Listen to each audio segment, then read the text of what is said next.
seluruh umat manusia itu diselamatkan. Karena itu kalau Yesus tidak ditindas dan dipukul, Anda semua tidak selamat. Percaya Yesus baru bisa selamat. Yahudi Mesianik yang langsung menunjuk kepada sumber-sumber Yahudi. Nah sekarang tadi aneh sekali bahwa Anda mengatakan Rabi Akiba itu percaya bahwa hamba Tuhan yang menderita itu adalah Israel. Sumbernya dari mana saya tanya? Anda punya sumber? Enggak, waktu itu dulu. Oke, saya kasih pelajaran penting buat Pak Esra Soru. Yahudi Mesianik itu Kristen. Satu ya. Beda, perhatikan kalimat saya.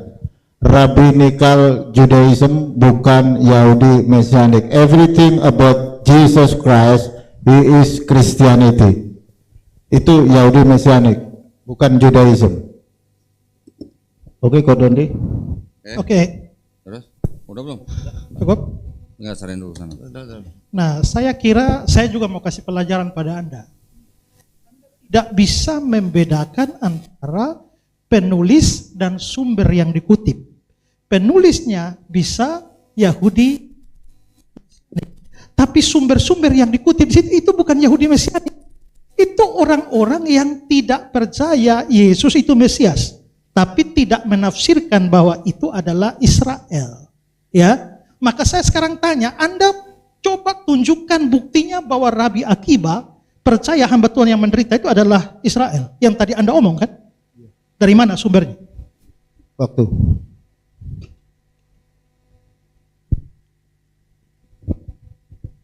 Oke, ini saya kasih contoh. Ini answering deism.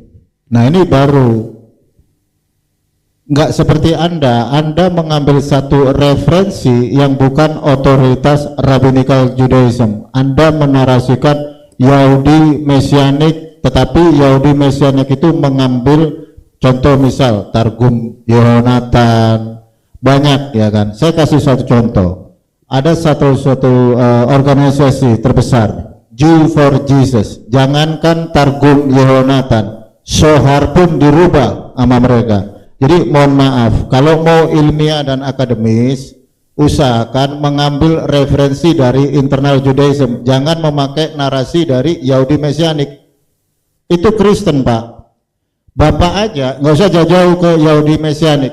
Ketika Anda membaca ini nih, Tanakh, ini ada rasi, tapi Anda memakai perspektif apa? Helenis, everything about Jesus, kan gitu. Jadi jangan playing victim, ilmiah akademis.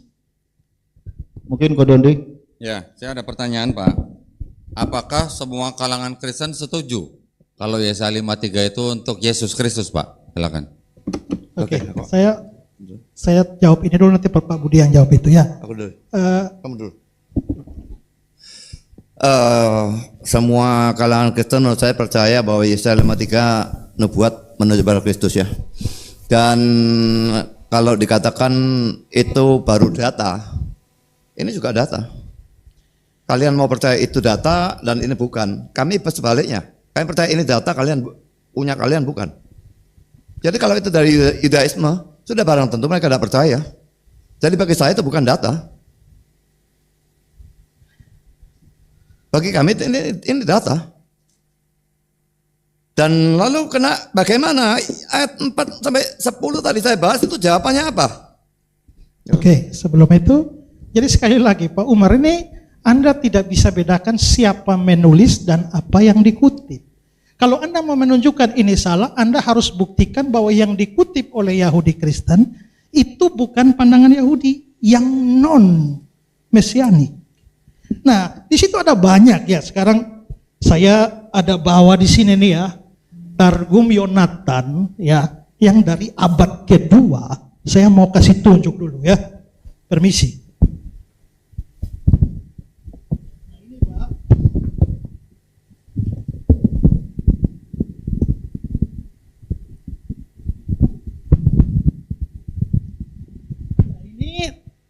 Ya, Targum Yonatan ya, yang diterbitkan 92 tapi langsung dari Targum Yonatan abad kedua. Nah, di sini Yesaya pasal 52 ayat 13.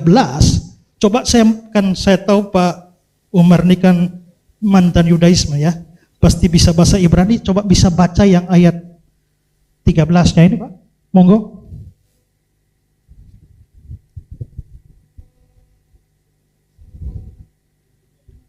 Yang ayat 13 ya Pak. Ini loh, Yesaya 52 ini, ayat 13 coba tolong dibaca Pak. Dalam bahasa Ibrani ya. Nah, saya minta Bapak baca. Nah, gini dong. Anda bisa baca apa tidak? Nah, saya hanya minta baca untuk menunjukkan bahwa dari Targum Yonatan abad yang kedua ini memang dia mengacu kepada Israel atau bukan. Nah, kalau begitu coba baca. Apakah dia ngomong tentang Israel? Ya? Saya nggak bisa baca. Saya hanya minta coba baca. Coba baca. Ya, kan Anda ahlinya. Maka sekarang saya bilang, atau Pak Dondi bisa baca? Enggak, saya nggak bisa baca. Nggak bisa. Bapak nggak bisa Atau juga. ada yang mualaf yang bisa baca? Loh enggak gini loh. Nah, Sebentar. oke, kalau tidak bisa baca, Pak ya, tolong difoto cari orang yang bisa baca. Ya, tapi oke, sekarang begini loh. Bukan masalah baca. Anda nggak boleh playing victim yang Nah, kayak gini loh Pak. Tahan dulu, silakan Pak, tahan dulu. ini kata apa? Pak bisa baca ini kata apa? Bapak baca. Dan saya tahu Enggak, Bapak bisa baca enggak? Saya tahu kata ini kata. Coba Anda baca coba. Bapak baca. Coba. Loh, Anda kok ngetes saya? Saya tahu, Pak. Iya. Saya hanya minta Anda tolong coba Anda baca ini loh. Loh, Ini Anda kata baca. apa? Baik. Kan Untuk Anda yang nyeburkan daripada ini, data loh. silakan untuk Pak Esra Anda yang kembali nyeburkan data kok saya untuk suruh. duduk. Jadi Anda nggak bisa baca, nggak mau baca, nggak bisa terserah baca, Anda. kan? Ya. Makanya gini Oke. Bapak. Ya. Anda jangan gini Bang loh. Umar, Yang mohon saya maaf. minta Bang Umar, ketika tahan dulu. Anda menjelaskan konsep yang Anda Ya. mengambil dari Yehonatan, Anda nggak boleh mengambil referensi dari Kristen. Yahudi Mesianik Bang Kristen Umar. bukan? Ini bukan Kristen, Pak. Bang Umar Loh, tahan dulu. sama Mohon halnya. maaf. Ini Targum Yahudi bukan Kristen. Tunjukkan di mana Yehonatan mengimani Yesus Bang Umar Kristus. tahan dulu. Silakan untuk Pak Esra Salah menjelaskan. Begini loh. Ini kan Anda mau menunjukkan bahwa semua sebelum rasi itu Israel. Saya bawa dokumen abad Loh, ini kedua. dokumen Pak, ini juga dokumen ini. Di sini ada semua lengkap. Ya, Yang sekarang- Anda Bang Umar, tahan narasikan itu dari kekristenan. Kalau Bukan. Tahan dulu. Ini Tahan dulu. Targum Mohon Yahudi. maaf Pak, ditahan dulu sebentar. Tuh, stop, Ya. stop. Supaya kita bisa lebih Gini detail lah. lagi. Nah, dia nggak berani baca. Jelas di situ ada kata Mesias di situ. Oke, nggak Jadi apa-apa, nggak apa-apa. Oke. Targum Yonatan Bentar. Tahan dulu, itu tahan dulu, Bang. langsung mengarahkan hamba Tuhan yang menderita. Stop. Di situ Mesias. Stop. Anda nggak berani baca. loh, huruf Tahan dulu Bang, tahan dulu. Nanti yang jalan tuh. Jangan Ya, ngomong, ya, Bang. jangan ngomong dulu. Oke. Udah belum, Pak? Sudah. Ya, jadi sayang sekali kalau Anda tidak mau baca. Ya, nanti tolong yang mualaf itu yang pintar bahasa coba baca. Ya. Nah, tapi ya jelas di sini ini bukan sumber Kristen, ini Targum abad kedua, Targum Yonatan, dan menerjemahkan di sana Yesaya 52 ayat 13. Langsung ada kata Masiha di sana, dan itu merujuk bahwa dia percaya hamba Tuhan yang menderita itu Mesias, bukan Israel seperti yang Bapak omong bahwa sebelum rasi semua Israel. Kalau dikatakan hanya Israel rabi atau apapun yang berhak menafsir, kenapa kalian ini menafsir Alkitab kami? Gimana, Pak? Kalian ini kok menafsirkan Alkitab kami, Sudah belum? Perjanjian Baru dan sebagainya. Kami Kalau tidak misalnya tadi kan dikatakan Yahudi itu dikasih tanah, jadi yang paling berotoritas menafsir adalah Mana? mereka. Yahudi, ya. Lah kalau kalian sendiri menafsirkan Alkitab kami, kok punya hak? Saya Bukannya menafsirkan Kristen ayat yang mana, yang Pak? punya perjanjian baru dan Kristen yang punya hak tertinggi menafsirkan, bukan begitu? Kalau memang kalian mau konsisten kan seperti itu kan? Sudah belum, Pak? Baik. Ya. Nah, gitu ya. Yang saya tafsirkan ayat yang mana, Pak? Silakan. Loh, sebanyak-banyaknya Pak. Sebanyak-banyaknya Pak dan dinafsirkan kan? Sudah belum? Ya, Sudah jadi- belum, Pak? Loh, ini gimana ini? Pencet yang hijau, Pak, yang hijau. Nah, yang mana? Ayat yang mana yang saya tafsirkan? Lah tadi nafsirkan ya 53 nafsirkan kan Pak dan dinafsirkan. Yang saya tunjukkan di sini, Pak, apakah ini menafsirkan kalau saya tunjukkan ada ayat-ayat di PL, terus kemudian bertentangan dengan di Lukas. Apakah ini saya menafsirkan? Tolong ditunjukkan. Tolong ditunjukkan. Kalau ada kalimat ia dihina, ia dihindari, terus kemudian di PB Bapak ada memuji, mengurumuni, apakah itu perlu tafsir Pak kalau begitu Pak? Enggak. Tunggu sebentar Pak. Jadi apakah saya menafsirkan? Saya menunjukkan ada kontradiksi atau ketidakcocokan penafsiran Bapak atau klaim Bapak bahwa Yesaya 53 untuk Yesus. Itu yang saya tunjukkan Pak, saya bukan menafsirkan. Gitu ya. Nah itu satu yang saya jawab ke Pak Budi. Sekarang saya mau menjawab ke Pak Esra Soru. Apakah yang dimaksud dengan Yonatan itu Mesias Yesus Kristus Pak? Silakan. Gini ya, saya tidak mengatakan itu menuju pada Yesus. Ya, yang saya lagi buktikan sekarang ini menunjukkan bahwa ada rabi-rabi Yahudi sebelum Rasi yang juga tidak percaya ikut pandangan Rasi bahwa itu Israel. Jadi mereka melihat hamba Tuhannya, hamba Tuhan individual, Sang Mesias. Soal Yesus atau tidak itu urusan lain. Tapi inti perdebatan sekarang ini adalah apakah itu menunjuk pada Israel atau tidak. Dan Pak mesti ingat juga bahwa Maimonides itu juga tidak setuju dengan tafsiran Rasi. Dia anggap itu semua menunjuk kepada Mesias. Ada Rabi Yitzhak Kaduri, juga Rabi Haraf Yitzhak Gispur. Semua artinya bahwa sebelum Rasi ada banyak pandangan mengatakan itu Mesias. Setelah Rasi juga ada. Jadi justru pandangan yang mengatakan bahwa itu adalah Israel justru pandangan minor. Nah, gitu loh Mas. Ya, saya ajari itu ya supaya ngerti. Ya, oke. Ya, Pak Budi mau ini? Baik.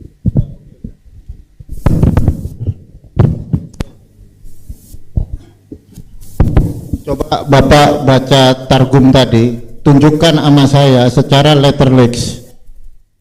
Seperti yang Bapak bilang, jangan mengambil narasi dari Yahudi Mesianik. Targum Anda baca. Masyah, huruf pertama mem tadi coba baca. Baca. Huruf pertama mem, Lashon HaKodesh. Ya, kata Seperti kalimat Anda. kata itu Mesias. Loh, saya tahu Pak. Seperti kalimat Anda, Oke. seperti kalimat Anda. Anda tahu bahwa itu, Anda tahu itu Mesias. Loh, itu huruf pertama mem, Lashon HaKodesh. Nah, seperti narasi Anda, di mana tertulis dalam Targum Yonatan? Ya tadi ayat itu loh. Itu kata Masyah. Kata Masyah itu. Nah, seperti narasi Anda yang barusan panjang tadi itu loh, yang mengambil dari Yahudi Mesianik. Maaf, Bingung saya kan tidak Anda? ngerti apa yang Anda maksudkan. Loh, saya kan ngomong dari awal bahwa Yesaya 53 yang dimana Rasi juga ngejelasin pernah dikutip di sini disebutkan Rabi Akifab, seorang pengajar di era abad kedua sampai diteruskan kepada Rabi Yona. Rabi Yona diteruskan kepada Rabi Shlomo Yitzhaki. Jadi Anda jangan mengambil perspektif dari Yahudi Mesianik. Itu Yahudi Mesianik menarasikan dengan mengkutip Targum Yonatan. Itu playing victim. Gak bisa gitu. Nah sekarang kalau itu dalam narasi Anda, coba tunjukkan sama saya secara letterlix seperti yang Anda narasikan itu tadi. Anda hanya mengambil kata Masyah loh di situ. Jadi gini.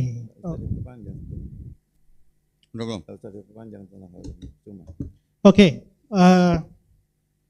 Menurut saya hal ini tidak akan ada akhirnya kalau diperpanjang, ya kita masing-masing punya pandangan sendiri. Tapi saya mempunyai argumentasi tadi yang sama sekali belum ada jawaban, dan saya ingin ingatkan moderatornya. Jadi ayat-ayat perjanjian baru itu yang saya tadi kutip dan semua mengutip dari Yesaya 53 dan menunjuk pada Yesus, itu kalian belum menjawab. Lalu ayat 4 sampai dengan ayat 10 yang saya tadi tunjukkan tidak mungkin menunjuk pada Israel, kalian juga belum menjawab.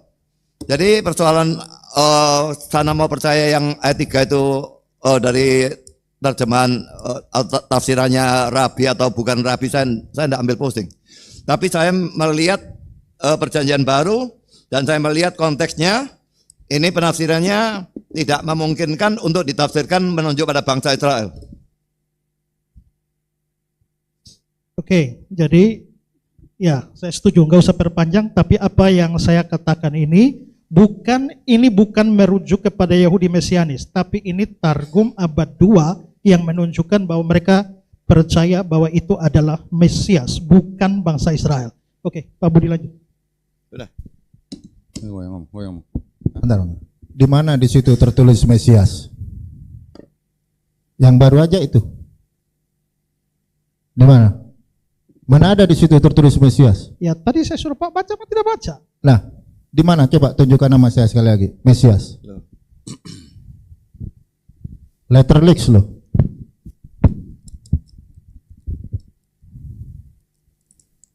Ini kan? Coba. Ini. Ini kan? Ya. Bukan ini kan? Ya, ini ayatnya. Iya. Apa huruf pertama? Ya, sekarang Anda lihat mana? Huruf M apa huruf? Ini nih, loh, ini Enggak. mem. Anda lihat ini kata ini aja nih. Kata apa nih? Mana di sini Mesias? Ini loh, Anda bisa baca tidak nih? Masiah. Bukan. Iya, memang Masiah. Iya, Masiah itu apa? Masiah itu apa? Masiah itu apa? Mesias itu ya yang dalam bahasa Anda Al-Masih. Jadi Anda Baik, mau berkelip ini dari situ waktunya pun dari tim tidak bisa Islam mengukurkan PSK, mohon ini maaf. Mesia atau Masiah. Bentar, oke. Aduh, Umar, Oke, gini Pak. parah. Anggap saja tidak semua kalangan Yahudi menafsirkan itu sebagai bangsa Israel. Ya, Oke, anggap saja. Anggap saja ada yang menafsirkan itu sebagai Mesias. Ya. Oke. Tapi yang jelas bukan buat Yesus, Pak ya. sekarang kita belum bicara soal Enggak, Yesus atau tidak. Pokoknya ini kan orang non-Yahudi. Oke. Orang Oke. Yahudi yang tidak Oke. percaya Yesus. Ya. Yang jelas mau ditafsirkan Mesias atau mau ditafsirkan bangsa Israel, yang jelas ini bukan buat Yesus saja, Pak. Ya, artinya argumen Anda bahwa itu Israel juga tidak mutlak benar. Oke. Nanti saya akan buktikan dari buku yang otoritatif, Pak, ini, Pak. Oke. Ini disebutkan Nation of Israel, Pak. Ya, nanti, Pak. Sabar, Pak, sabar. Oke. Mengenai Pak Budi Asali yang tadi menanyakan ayat 5 pasal 53 ayat 4 sampai 10 bahkan sampai ayat 12, saya jawabannya sudah ada semua di sini, Pak. Cuman memang kita ini sekarang dari tadi ngomongnya agak ke pinggir gitu. Bapak nggak buru-buru kan? Kenapa? Nggak buru-buru kan? Buru-buru apa? Buru-buru mau pulang enggak kan? Oh, enggak. Lah iya, wong kita debat mau sampai jam 10, Pak. Santai aja, Jam Pak. 12 juga boleh. Nah iya makanya saya nanti pasti jawab. Bapak tenang aja gitu. Oh, Masya Allah, luar biasa. Ya. Kan kita baru sampai di ayat 3. Nanti saya bahas ayat 4, saya bahas ayat 5, 6, 7, 8, 9, 10. Kalau Bapak tadi sudah menunjukkan ya bagus gitu. Nanti kita bahas, Ya, tapi Pak. soalnya ayat 3 tok cuma sudah setengah jam. Kalau Lah ya ini 12 ayat resikonya jadi berapa debat jam? begini, Pak, resikonya. Bapak tenang aja. Nanti saya saya Ya. jawab, Pak, sampai 10-nya. Oke. Sekarang yang ini udah selesai nih ya, yang Mesias ya. Jadi yang ingin saya tegaskan di sini adalah kita harus bisa membuktikan entah itu bangsa Israel ataupun Mesias, itu yang jelas bukan buat Yesus saja menurut pandangan Yudaisme. Yang tidak percaya. Yang tidak percaya Yesus. Mereka tidak percaya, tetapi mereka yang punya kitab ini, Pak. Sedangkan kitab ini yang Bapak pakai gitu sebagai perjanjian lama Bapak gitu. Ya otomatis mereka nggak percaya bahwa mereka di sininya nggak ada buat Yesus. Kan Mesias yang mereka maksud yang akan datang itu dalam pandangan mereka, Bapak juga kan pasti bisa baca di PL bahwa yang akan datang itu kan dalam Mesias apa namanya? Yang berasal dari Isai. Ya kan? Ayahnya Daud. Dia harus keturunan Daud aja pokoknya. Melalui jalur Salomo. Betul kan, Pak? Menurut pandangan Yudaisme juga, Mesias yang akan datang itu adalah Mesias yang benar-benar manusia. Bukan Tuhan yang jadi manusia. Ini pandangan mereka, pandangan Yudaisme. Oh iya jelas. Jelas. Nah, yang ketiga, Mesias itu nanti akan datang ketika di seluruh dunia orang sudah tidak mengangkat senjata atau tidak ada perang. Bertukar argumen dengan Pak Budi dan Pak Esra Solu. Oke, ini adalah pandangannya Yudaisme. Karena di dalam pandangan ini tidak ada yang namanya Mesias itu Tuhan yang jadi manusia, maka otomatis Yesus tidak bisa disebut sebagai Mesias oleh orang Yahudi. Ya kan? Juga Yesus bukan keturunan langsung Daud melalui jalur Salomo. Karena kan Yesus bukan anak kandungnya Yusuf. Betul kan, Pak? Nah, maka itu Yesus tidak bisa masuk ke dalam Yesaya 53 juga. Bahkan tidak masuk ke dalam semua ayat di dalam tanah yang diklaim oleh Kristen sebagai nubuat untuk Yesus. Gitu, Pak. Silakan. Jadi Pak Dondi tidak percaya bahwa dalam perjanjian lama itu ada nubuat tentang Mesias sama sekali dalam hati Yesus sama sekali tidak ada? Kalau Mesiasnya Yesus tidak, Pak. Tidak ada. Tidak ada. Oke, saya akan buktikan ya. Ya, silakan.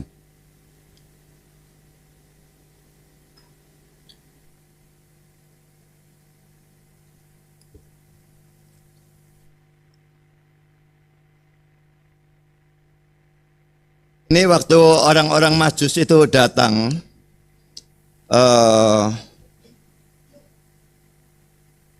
saya baca Matius ayat 2, pasal 2 ayat 1 ya. Sesudah Yesus dilahirkan di Bethlehem di tanah Yudea pada zaman Raja Herodes, datanglah orang-orang Majus dari timur ke Yerusalem dan bertanya-tanya, di manakah dia raja orang Yahudi yang baru dilahirkan itu? Kami telah melihat bintangnya di timur dan kami datang untuk menyembah dia. Ketika Raja Herodes mendengar hal itu terkejutlah ia beserta seluruh Yerusalem. Maka dikumpulkannya, perhatikan ini ya, para imam kepala dan ahli Taurat bangsa Yahudi. Lalu dimintanya dari keterangan dari mereka di mana Mesias akan dilahirkan. Mereka bisa tahu dari mana kalau bukan dari PL. Mereka berkata kepadanya di Bethlehem di tanah Yudea, karena demikianlah ada terus dalam kitab Nabi. Dan engkau Bethlehem tanah Yehuda, engkau sekali-kali bukanlah yang terkecil di antara mereka yang memerintah Yehuda, karena daripadamu akan bangkit seorang pemimpin yang akan mengembalakan umatku Israel. Ini dikutip dari Mika pasal 5 ayat 1 dan 2. Dan jelas ini para ahli Taurat bangsa Yahudi. Bagaimana bisa tidak dipercaya? Ya, kalau dikatakan argumentasi Yahudi, ya memang karena Yahudi itu justru menjadi pergumulan gereja mula-mula.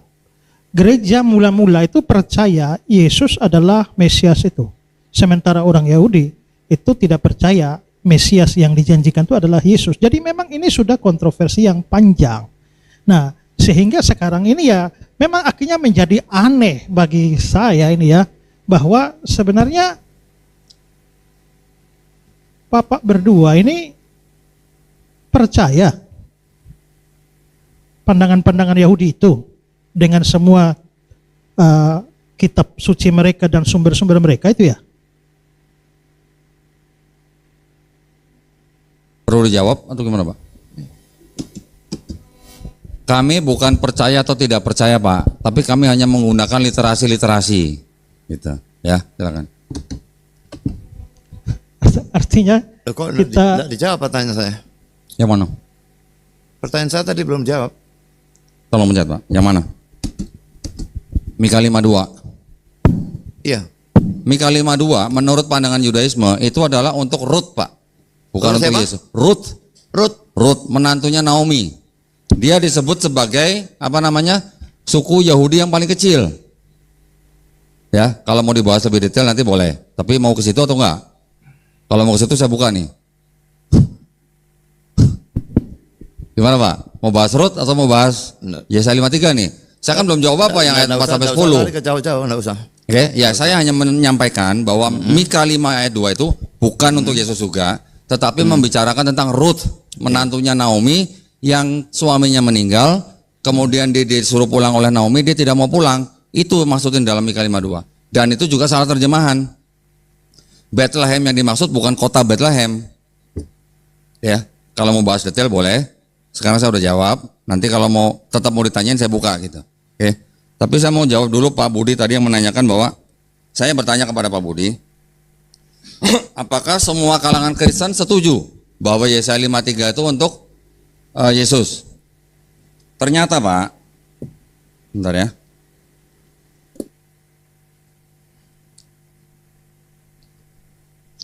Ternyata The Christian New English Bible Oxford Study Edition Annotation on Isaiah 52 verse 13 until 53 verse 12 explains atau menjelaskan. Aduh, enggak kelihatan. Aduh, enggak baca ya, saya bacakan aja Pak ya. Tulisannya. The fourth servant song, the suffering servant Israel, the servant of God has suffered as a humiliated individual.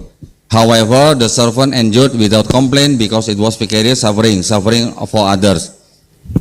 For chapter 52, verse 13 to 15. Nation and kings will be surprised to see the servant exalted. Chapter 53, verse 1. The crowd, pagan nations among whom the servant Israel lived speak here through verse 9, saying the significance of Israel's humiliation exaltation is hard to believe. Halaman 788, 789. Juga lihat daripada RSV Bible, Oxford Study Edition, halaman 889.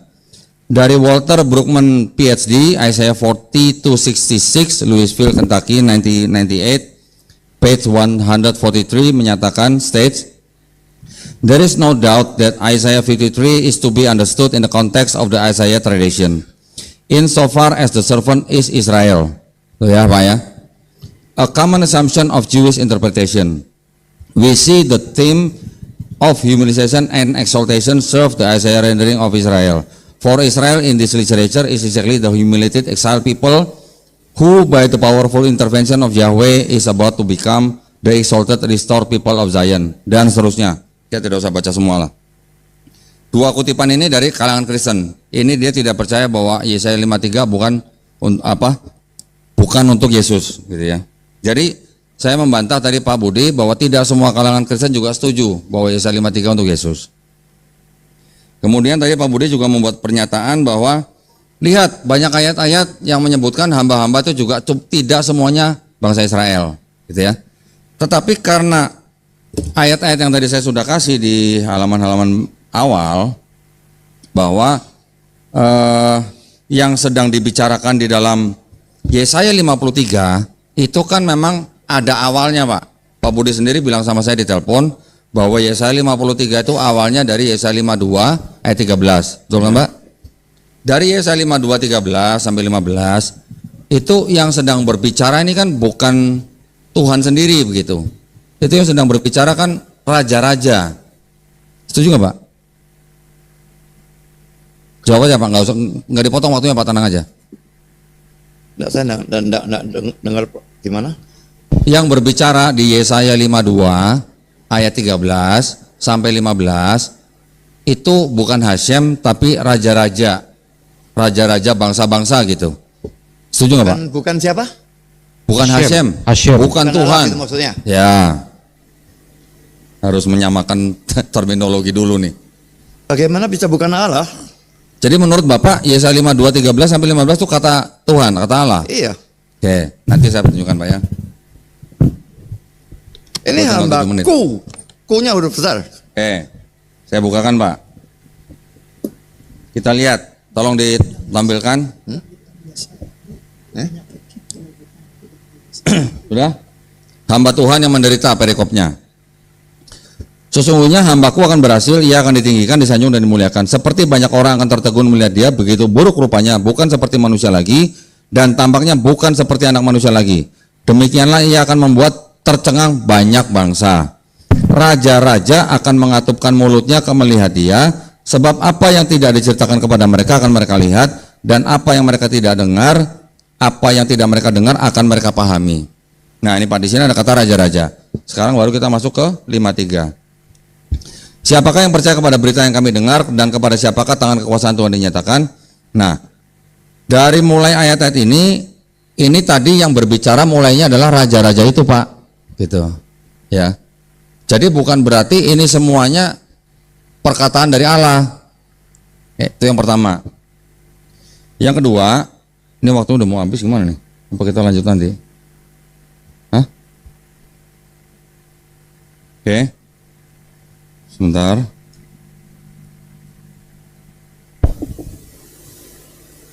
Nah, bisa dilihat ya, atau di sini aja deh, supaya kebaca deh. Kalimat-kalimat yang sering digunakan oleh Kristen yang ditujukan sebagai nubuat untuk Yesus. Contoh misalnya seperti ia dihindari orang, tadi yang 53 ayat 3. Kemudian seorang yang penuh kesengsaraan dan biasa menderita kesakitan, ia sangat dihina sehingga orang menutup mukanya terhadap dia, dan bagi kita pun dia tidak masuk hitungan. Di sini bilang tidak masuk hitungan, Pak, tapi malah dituhankan sama Yesus, sama Bapa kan, orang ini kan. Kemudian sesungguhnya penyakit kita lah yang ditanggungnya, dan kesengsaraan kita yang dipikulnya, padahal kita mengira karena itulah dipukul dan ditindas salah. Tetapi ia tertikam ini disebutkan dianggap sebagai disalib oleh pemberontakan kita. Dia diremukkan oleh kejahatan kita, ganjaran mendatangkan keselamatan ditimpakan kepadanya. Seperti tadi Pak Budi bilang bahwa dosa orang Kristen ditimpakan kepada Yesus. Oleh bilur-bilurnya kita menjadi sembuh. Seolah-olah bahwa segala penyakit Bapa disembuhkan oleh Yesus. Kita sekalian sesat seperti domba, masing-masing kita menyembah jalan sendiri. Tetapi Tuhan menimpakan kepadanya kejahatan kita sekalian. Dan seterusnya sampai ayat ke-10. Nanti akan saya bahas di sesi kedua, Pak. Ya, masing-masing ayat tadi itu ya. Nah, di sini menunjukkan bahwa sebenarnya bangsa-bangsa di luar Israel itu melihat bangsa Israel sebagai bangsa yang paling sering dipersekusi. Kita sudah melihat sejarah, ya.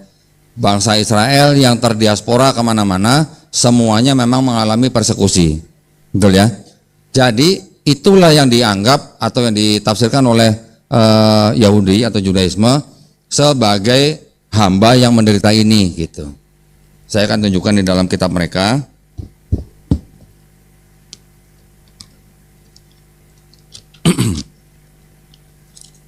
Yesaya 53.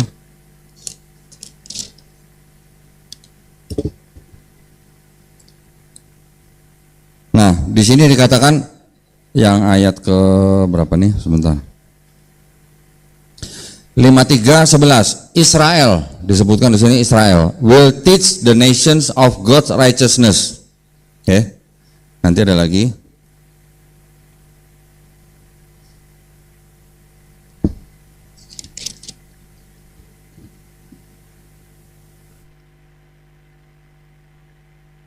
Bentar.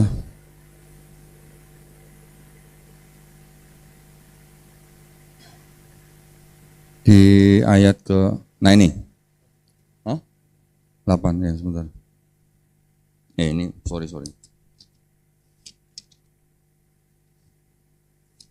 Perlu diingatkan waktunya tinggal 2 menit berjalan ya. Ya. 53 ayat 8. Di sini ya penafsiran orang Yudaisme Pak ya untuk 53 ayat 8. When Israel exile is finally ended, the nations will marvel that such a generation could have survived the expulsions from the land of the living, i.e. the land of Israel. Sini jelas-jelas. Mau dilihat Pak? Perlu dilihat?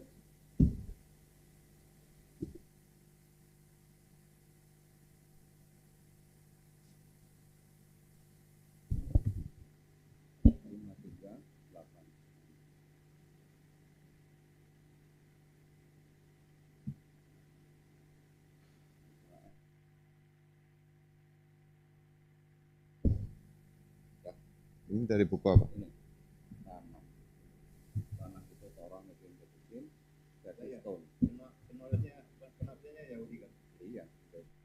Tidak percaya kan? Iya. Ya. Ada Yahudi percaya. Loh siapa enggak bilang enggak ada? Baik, karena waktunya sudah mau habis, saya serahkan kepada Pak Budi dan Pak Esra untuk menyelesaikan. Nanti kita lanjutkan di sesi kedua, gitu ya. Kita sudah sepakat bahwa dasar debatnya itu sebetulnya adalah Alkitab ya. Jadi ayat-ayat perjanjian baru yang saya gunakan itu dasar yang tidak bisa kalian jawab. Dasar debat kita bukan omongan orang-orang Yahudi yang apalagi yang tidak percaya, dan dasar debat kita bukan omongan orang-orang liberal. Saya sudah cukup kenal Pak Donditan yang seringkali menggunakan buku-buku liberal. Kalau tadi dikatakan ada orang Kristen yang tidak percaya bahwa Yesaya 53 menuju pada Yesus, sudah pasti orang itu orang liberal. Orang-orang Kristen yang waras otaknya tidak ada yang tidak mempercayai bahwa Yesaya 53 menunjuk pada Yesus. Dan kalau orang liberal kami tidak menganggap mereka sebagai Kristen. Mereka bidat. Dan Yohanes 12 ayat 52 ayat 13 sampai 15 itu jelas-jelas kata ku-nya sudah huruf besar, dan kalau kita membaca ayat sebelumnya menggunakan Yahweh, jadi sudah jelas bahwa itu juga kata-kata dari Tuhan. Lalu kalau dikatakan dalam Yesaya 53 ayat 3 ayat 2 dan sebagainya ya, ia tidak tampan dan semaraknya pun tidak ada sehingga kita memandang dia, dan rupa pun tidak sehingga kita menginginkannya. Ia dihina dan dihindari orang, seorang yang penuh kesengsaraan yang biasa menderita kesakitan, ia sangat hina sehingga orang menutup mukanya terhadap dia, dan bagi kita pun dia tidak masuk hitungan. Itu semua menunjukkan dia secara jasmani. Yesus secara jasmani dia bukan orang gede, dia bukan, dikatakan tidak tampan ya. Tidak tampan tidak berarti jelek, tapi bisa pokoknya ya dinilai nilai 6 begitu, tidak tampan. Kalau 9 ya dia tampan gitu ya. Tapi ini dikatakan ini secara fisik. Tapi secara rohani tidak seperti ini sama sekali. Jadi ini Pak, digambarkan dia secara fisik semaraknya tidak ada. Dia bukan raja, dia bukan bintang film, bukan apa. Sehingga kita lalu memandang dia. Rupa pun tidak, sehingga kita menginginkannya. Itu semua secara jasmani. Jadi tidak masuk hitungan dan sebagainya, juga secara jasmani. Oke, betul yang Pak Budi bilang bahwa memang di kalangan beragama Kristen yang KTP-nya Kristen itu juga ada paham-paham liberal, Pak. Nah, kalau Pak Dondi banyak mengutip yang liberal lalu dibenturkan pada Kristen yang sangat Alkitabiah, ya saya kira di dalam kelompok yang sama Islam pun ada Islam liberal. Yang kalau kita mengutip pandangan mereka pun dan disodorkan pada bapak-bapak juga, bapak-bapak pasti nggak setuju dengan pandangan dia. Ya sama juga dengan kami nggak setuju dengan paham-paham liberal itu. Lalu tadi kan Pak Budi ngutip Matius pasal 2, lalu Pak Dondi bilang, wah itu menunjuk pada Rut. Nah, hanya belum disampaikan saja, tapi kalau disampaikan itu tafsiran atau bukan? Nah, kalau itu tafsiran maka ya Pak juga telah menafsirkan kitab suci Kristen, padahal itu bukan kitabnya Bapak. Jadi Bapak boleh mengutip kitabnya, menafsirkan kitab kami tidak boleh menafsirkan kitab Yahudi. Lalu sekarang tentang masalah itu adalah raja-raja ya. Ya, sedangkan di dalam pasal 52 ya, memang ayat yang ke-15 ya. Demikianlah dia akan membuat tercengang banyak bangsa, raja-raja akan mengatupkan mulutnya melihat dia.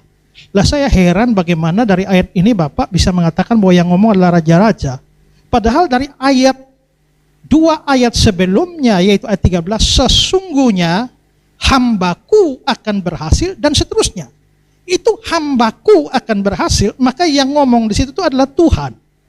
Lalu tentang Mesias atau hamba itu lalu diberi keterangan bahwa ia hamba yang menderita itu akan membuat tercengang bangsa-bangsa, raja-raja akan mengatupkan mulutnya melihat dia, hamba yang menderita. Bagaimana itu ditafsirkan sebagai hamba-hamba yang ngomong? Selain itu juga ya, kalau memang ini adalah raja-raja yang ngomong, di ayat yang ke-8, di ayat yang ke-11, ada kata-kata, dan hambaku itu. Apa itu raja yang ngomong? Ayat 12, aku akan membagikan. Apakah itu raja yang ngomong? Tapi sekarang saya mau fokus, saya mau tanya dulu Pak Dondi. Jadi raja-raja yang Pak Dondi maksudkan itu bangsa mana? Israel atau bukan? Saya belum selesai. Itu adalah raja-raja di luar Israel, Pak. Di luar Israel. Ya, sebentar, belum selesai. Dan yang saya maksud menjadi perkataan raja-raja itu adalah Yesaya 52 ayat 13 sampai 53 ayat 1, Pak. Nah, yang ayat kedua dan seterusnya itu kata Tuhan lagi, gitu. Tidak semuanya kata raja-raja. Tadi mungkin saya belum menyebutkan 53 ayat 1-nya, silakan. Oke. Kalau Yesaya 52 ayat 13 ini ya, kalau kita lihat kata bahasa Ibrani ini semua di dalam bentuk singular ya. Dapat diperhatikan ya. Ini singular, semua singular. Bagaimana bicara raja-raja? Kalau raja-raja itu bentuk sama, harusnya semua bentuk sama. Ya, seperti tadi saya bilang, itu dari ayat ke-13 sampai ke-53 ayat 1 itu adalah kesaksian. Kesaksian itu artinya bukan berarti itu langsung Tuhan yang bicara. Itu adalah kesaksian raja-raja terhadap bangsa Israel yang mungkin memberikan kesaksian tentang Israel, gitu Pak. Oke Pak, coba lihat ayat 8, bagian akhir. Dan karena pemberontakan umatku, ia kena tulah. siapa ia yang kena tulah dan siapa yang dimaksudkan dengan umatku?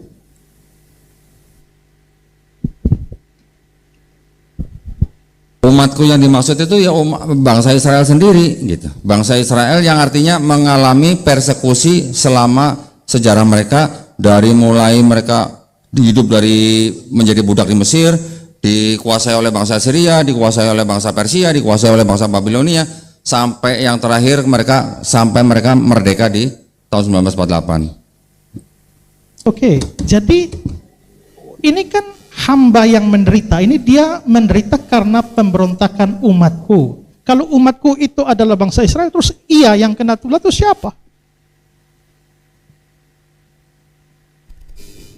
Sebentar Kodondi, untuk mengingatkan bahwa waktunya dari tim Kodondi ini hanya 30 detik. Apakah dari timnya Pak Pendeta mau menjawab tapi misalnya waktunya habis masih tetap mau dijawab, atau mau semuanya dijelaskan oleh Pak Pendeta? Jadi ketika waktunya habis Pak Dondi nggak bisa lagi jawab gitu, atau mau hanya tektokan saja, hanya menjawab konfirmasi iya tidak, iya tidak. Ya, untuk jawab konfirmasi ini tak usah potong waktunya. Siap. Kalau begitu udah ada Yang khusus kesepakatan. pertanyaan ini saja ya. Baik. Yang umatku ini kalau itu Israel yang menderita, terus ia yang kena tulah itu siapa? Baik. Untuk itu kita lanjutkan dari Kodondi. Baik, jadi saya boleh pakai waktu saya terus, Pak? Ya. Oke. Ayat berapa tadi, Pak? Ayat 8 ya? Apa? 538 Pak maksudnya. Betul ya? Ya. Bentar Pak ya. 538 yang dari sesudah penahanan dan penghukuman itu ia terambil tentang nasibnya siapakah yang memikirkan, sungguh ia terputus dari negeri orang yang hidup, dan karena pemberontakan umatku ia kena tulah, begitu Pak ya? Ya, tadi kan umatnya bilang Israel. Lalu ia yang kena tulah? Yang ditanya jadi umatku ini siapa? Siap. Umatku siapa? Lalu ia yang kena tulah untuk umatku itu siapa? Yang kena tulah maksudnya Iya, kenapa? yang Bapak tanya berarti umatku ini umat siapa? Terus kemudian ia itu siapa? Gitu ya. Maksudnya begitu kan? Oke, sebentar Pak. Saya bukan Pak. Nah, di sini ada penerjemahan yang tidak jujur, Pak. Nah, saya tolong minta ditunjukkan di belakang ini. Ayat ke-8. Kalau kita melihat daripada versi ini, ya, diterjemahkannya menjadi begini. Now that he had been released from captivity and judgment, who could have imagined such a generation? For he had been removed from the land of the living, an affliction upon them, that was my people's sin. Sedangkan di King James Version diterjemahkan ini adalah kata lamau, bahasa Inggrisnya kan, lamau kan. Kata lamau harusnya diterjemahkan menjadi mereka, diterjemahkan menjadi dia. Oke. Di terjemahan baru tempat Bapak juga diterjemahkan menjadi dia.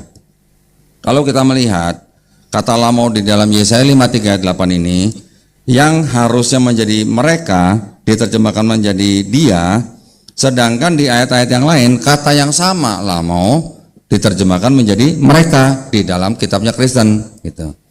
Jadi di sini sudah ada pergeseran makna, umatku dan dia, ini sudah ada pergeseran makna. Ia yang dimaksud di sini untuk orang Kristen adalah siapa? Yesus. Mereka di sini siapa?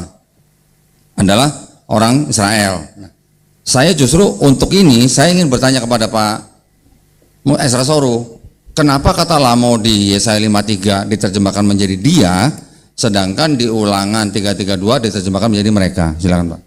Mohon maaf, Oke. tapi waktu Jadi, pertanyaannya sudah habis, Rondi. Kalau gitu buat nanti aja sesi kedua Jadi gini, aja. Ini boleh di sesi kedua. Silakan Pak Buat Ezra. sesi 2 aja. Kalau kita membahas lamau itu juga dengan waktu yang masih tersisa pun nggak bisa. Ya. Jadi kita bahas ini, saya kasih Pak Budi untuk ngomong. Jadi ini kita tundalah ke babak berikut lah. Ya. Baik, silakan. Jadi banyak sekali pertanyaan kami yang tidak atau belum dijawab ya. Sedangkan kalau dari pihak sana kami menjawab semuanya.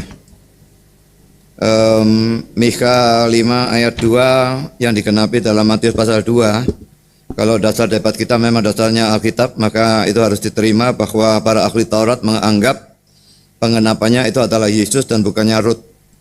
Kalau Rut yang mengenapi itu tidak dasar Alkitab. Ya kita sepakat debat dengan dasar Alkitab ya. Lalu ayat-ayat PP yang mengutip Yesaya 53 tadi sama sekali belum dijawab, ada 5 atau 6 ayat. Lalu ayat 4 sampai 10 itu juga belum dijawab. Tentang kata lamo itu coba ditunjukkan di sana.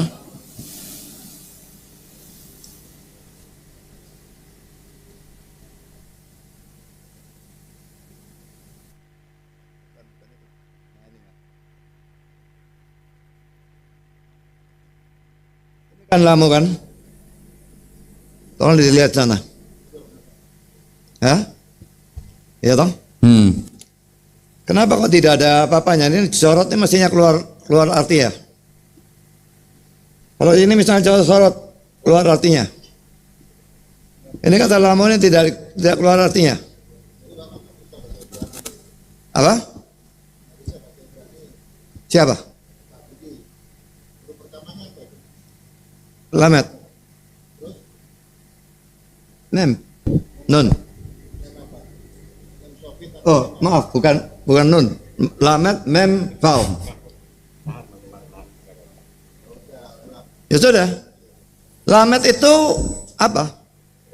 Artinya? Nah, Pak punya waktu sudah habis. Biarkan Pak Budi jelaskan. Iya, tahan dulu Bang Umar. Kalau Tahan memang dulu. kita nggak boleh bicara, sudah kita nggak bicara aja. Ya, Mendingan kalau- Bapak habisin aja. Kecuali konfirmasi ya Pak, kecuali konfirmasi betul atau tidak, seperti itu. Jadi Tahan, ini lamet, mem, dan vav ini tidak ada artinya. Dan ini menunjukkan kata ini suatu kata yang katakanlah menurut saya misterius ya. Tapi saudara bisa melihat yang di sebelah sana, ujung kanan itu ya, coba dilihat ya. Jadi di situ dikatakan lamo itu 50 kali muncul dalam Alkitab. Itu sama dengan lahem. Kadang-kadang low. Ini bukan saya yang buat ya. Kalau lahem untuk atau pada mereka atau dari mereka. Tapi kalau low, dia laki-laki. Dan ini diberikan ayatnya. Kejadian 9 ayat yang ke-26.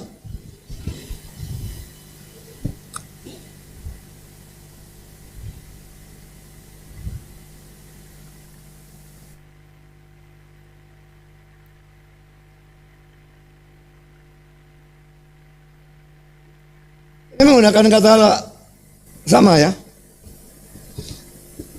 Paling gini, bisa dilihat sana. Lamo. Dan dia terjemahnya apa? To him. Perhatikan ini.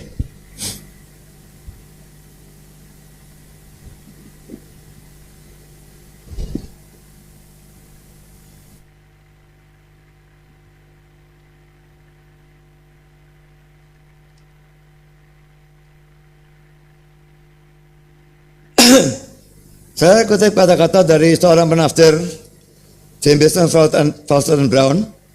Dia dipukul dalam bahasa Ibrani, pukulan ditimpakan ke atasnya. Genesius mengatakan bahwa dalam bahasa Ibrani lamo berarti mereka, tubuh kolektif, apakah dari para nabi atau bangsa. Kepada siapa orang-orang Yahudi mengarahkan seluruh nubuat. Tapi Jerome, versi-versi bahasa Syria dan Ethiopia, menerjemahkannya sebagai dia. Demikian juga dalam Septuaginta, XT, Eis, Tanatu, jadi akhiran mo bersifat tunggal dalam beberapa ayat. Mazmur 11 ayat 7, miliknya, his. Ayub 27 ayat 23, dia. Yesaya 44 ayat 15, kepadanya. Mungkin Septuaginta untuk kata Ibrani lamo, ke atasnya membaca kata-kata serupa lamawet ke dalam kematian, Eis Tanaton, yang secara langsung meniadakan interpretasi Yahudi ke atas mereka. Origen yang dengan kerja keras membandingkan teks Ibrani dengan Septuaginta, membacanya demikian dan menekankannya terhadap atau menentang orang-orang Yahudi pada zamannya yang akan menyangkalnya sebagai bacaannya benar jika kata itu pada saat itu tidak benar-benar demikian dalam teks Ibrani. Lot. Mesias adalah perwakilan dari tubuh kolektif semua orang. Oleh karena itu bentuk jamak strip tunggal yang ambigu. Lamo. Jadi sama sekali dia benar kalau itu ditafsirkan bentuk jamak. Ya, jadi memang lamo itu unik. Memang dia bisa jamak. Tadi yang Pak tunjukkan, itu memang diterjemahkan jamak. Tapi yang ayat yang Pak Budi berikan itu tunggal. Bukan cuma di situ, tapi di dalam Kejadian Yesaya 44 ayat yang ke-15, itu juga membuatnya menjadi Allah lalu menyembah kepadanya. Itu juga lamo, tapi diterjemahkan menjadi bentuk tunggal. Ya. Lalu juga ada versi Alkitab New Jewish Publication Society itu menerjemahkan lamo di dalam teks Yesaya 53 itu juga menggunakan bentuk tunggal. Jadi karena itu bentuk tunggal bisa jamak, bisa tunggal, maka yang tadi disebut sebagai ambigu. Tapi bagaimana kalau memang dia ambigu, menentukan terjemahan yang tepat itu apa? Maka konteks akan menentukan. Nah, konteks sebelumnya itu bicara tunggal, makanya aneh. Sekarang kalau memang Pak Dondi mau menggunakan kata lamo untuk mengartikan itu jamak dan itu menunjuk kepada Israel, nah yang atas-atas sebelumnya itu yang tunggal, itu mau diterjemahkan, ditafsirkan apa? Karena itu tunggal, apakah Israel sebagai suatu komunitas itu tunggal? Ya, harus konteksnya. Kalau konteksnya, makanya diterjemahkan menjadi iya, bentuk tunggal. Kalau iya, maka Pak Dondi kembali punya problem bahwa oleh karena pemberontakan umatku, iya, siapa itu? Ya, kalau penafsiran Kristen dan itu tidak menyalahi kata lamo, umat itu umat Israel. Dan iya, kena tulah, iya itu menunjuk pada Yesus. Jadi Yesuslah yang kena tulah supaya umat Israel, bukan hanya umat Israel, seluruh umat manusia itu diselamatkan. Karena itu kalau Yesus tidak ditindas dan dipukul, Anda semua tidak selamat. Percaya Yesus baru bisa selamat.